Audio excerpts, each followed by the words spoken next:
Hey guys, good morning, જય Shri Krishna, welcome to the my new vlog. કેમ છો? I hope કે બધા મજામાં હશે. તો પહેલા તો બધાને જય શ્રી કૃષ્ણ, જય સિયારામ, હર હર મહાદેવ. તો આજે આપણે શરૂઆત પપૈતાથી કરવાની છે, મતલબ કે પોપિયાના જે ઝાડ આવ્યા એને આપણે આજે ખેતરમાં સોંપવાના છે. તો આજે અમારા કાકા અને એ પણ આવેલા છે. જો કે કાલ મેં તમને વિડીયોમાં કીધેલું હતું કે ભાઈ આવી રીતના બધું છોડ લઈને આવેલા છે. તો કે નહીં કીધું ખબર નહીં, કીધું જ હશે, ભૂલી ગયો, ખબર નહીં. તો અત્યારે આપણે સોંપવાની શરૂઆત કરી દઈએ. તો તમે અમારા વિડીયોમાં બના રહેજો છેક સુધી. તો પહેલાં તો સબસ્ક્રાઈબ કરી દીજો, લાઇક ના કરી તો લાઇક કરી દેજો, શેર કરી દેજો, કારણ કે એમાં તમારે તો પૈસા નથી દેવા પડતા, પણ અમારા માટે બહુ મદદરૂપ થઈ જાય છે. તો આજે આને સોંપવાની શરૂઆત કરવાની છે. 2 દિવસ આમ તો કાલના પડ્યા એમને. ક્યાં મૂકી હતી તમે? હવે આજથી શરૂઆત કરી દઈએ. નકર આને પોપિયા છે. આમ તો કોળવા માંડ્યા તો અહીંયા આ કોળાના આમ જો અહીં.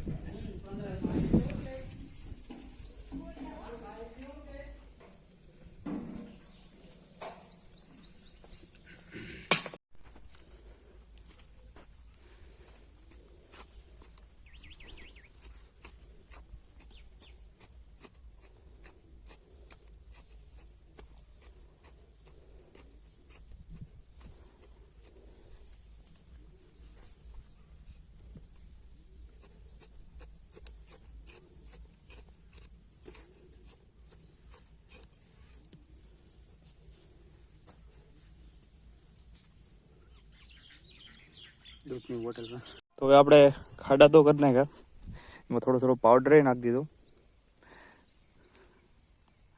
પણ હવે પેલા રોપડા છોફી દઈએ, પછી ખબર પડે કે કેટલા બધા ખાડા કરવાના છે.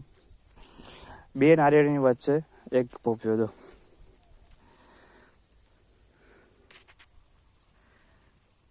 અહીંયા 2 નારિયેળી, વચ્ચેનો જે ગાળો છે એમાં 1 પોપિયાનું ઝાડ. તો એવી રીતે ના અમારા ધાણા જો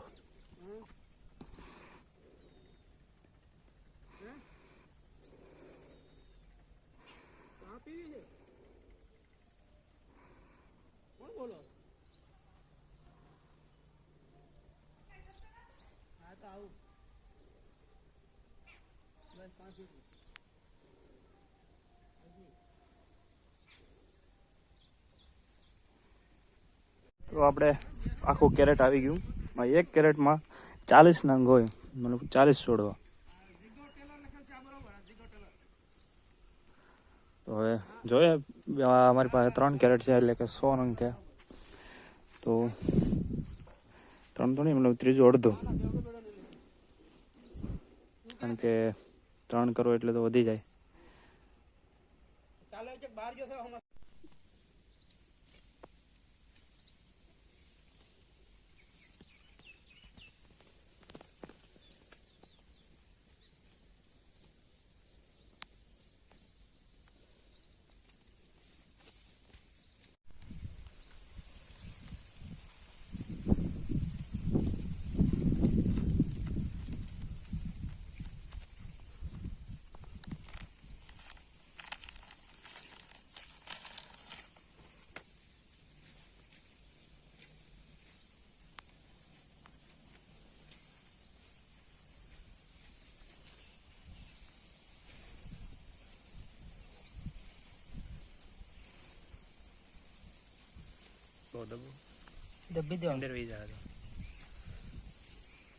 તો આપણે અમારા કાકાના હસ્તે મુહૂર્ત થઈ ગયો, વિધિવત વિધિ સાથે બધી પૂજા કરી. પહેલા ગલોલ બલો ઉડાડ્યો, કંકુન બધું નાખીને પછી તો એનાથી હું આપણે ઝાડવા સોંપે એટલે આમ ઘા વધી જાય એવું છે અમારે. આ નારિયેળી જો એનાથી સોંપેલી છે.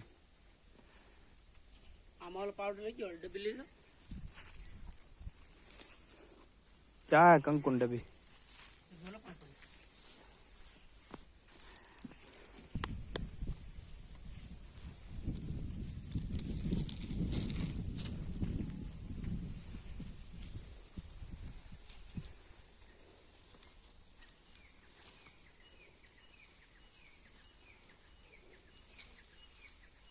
આ વિડીયો જોવાવાળા બધાને પોપિયા ખવડાવવાના છે આપણે. આ વિડીયો જોવાવાળા બધાને પોપિયા ખવડાવવાના.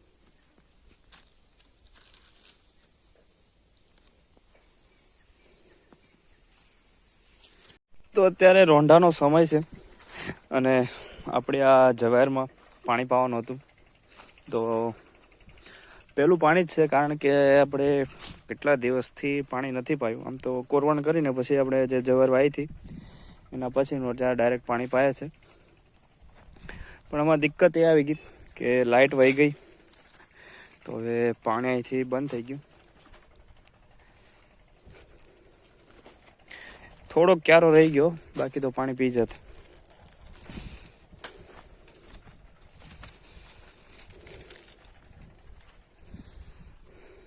આપણે આ એવડી તો બસ હવે આની એકવાર કટિંગ મતલબ કે કટાઈ થશે પછી તો એનો એવડાઈ કાઢવાનો સમય થઈ જાય. તો એકવાર શાક બે વાર હવે કંઈ ખબર નહીં, કારણ કે અમુક એવડી કાચી છે, અમુક પાકી ગઈ.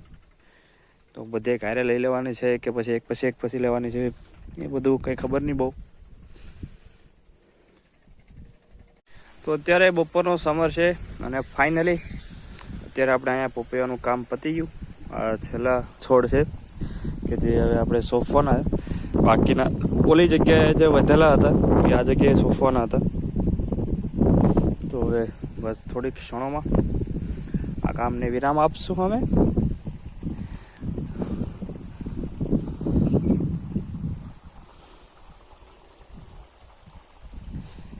છેલ્લા 2 છોડવા હતા એ સોંપી દઈએ. આ એક ને ગાડી આમ કેટલું છે, ટેટી છે, રીંગણી છે, પોપિયા થાય.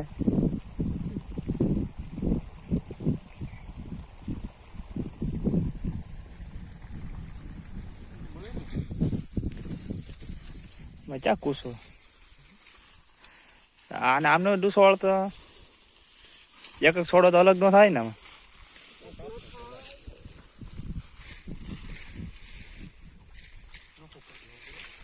તો આજે છણા પછી હવે વાલનો વારો. આજે ને કાપવાનું ચાલુ થઈ ગયું વાલ. આ બધા કહેતા ખરા બે જ હોય કે કામમાં બીજું કઈ આવતું જ નહીં હોય. તો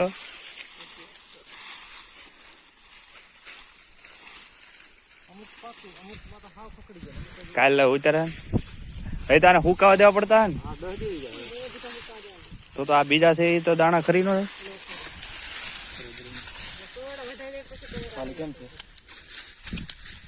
હા તો અમુક તો હળી જાય.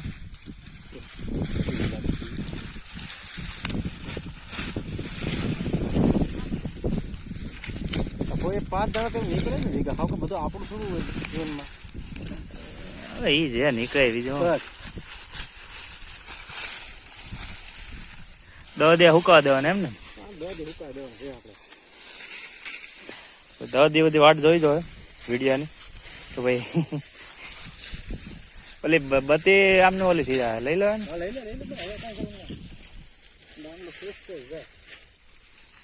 અમુક દાણા તો મસ્ત હુકાઈ ગયા.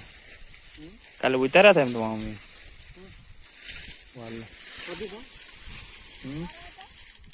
અમે નથી ખાધું.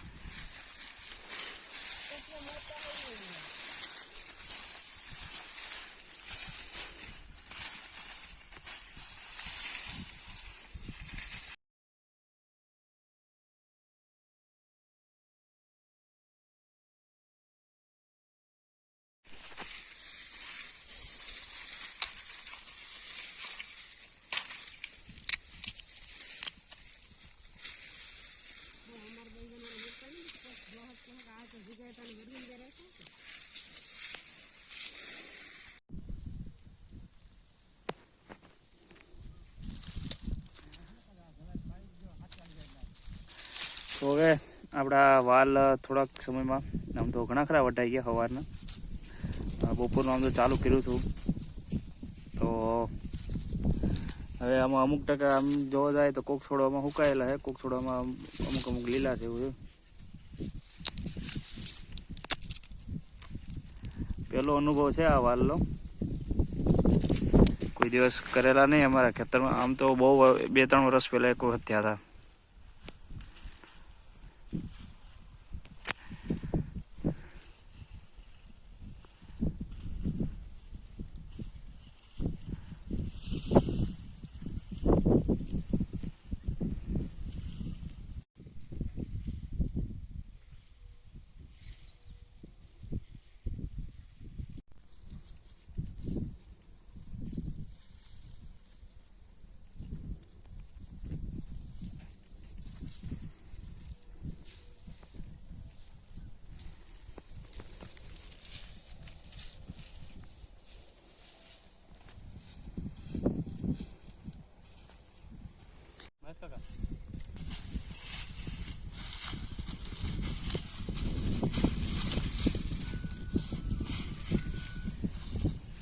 તો હવે વાલનું કામ તો હવે આમ તો 100%માંથી 20% જેવું કામ થયું છે. તો હવે એમાં હવે કામ ચાલુ રહેશે 1-2 દિવસ.